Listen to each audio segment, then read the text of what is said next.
I'm standing at the summit of Huckleberry Knob in the Nantahala National Forest. This is my first hike in the Nantahala Forest. Usually I'm in Pisgah, but this is incredible. The levels, it's cold.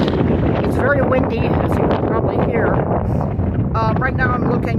That would be looking west, I think, into Tennessee. I'm just going to pan this around and you can see it's a 360-degree view in every direction.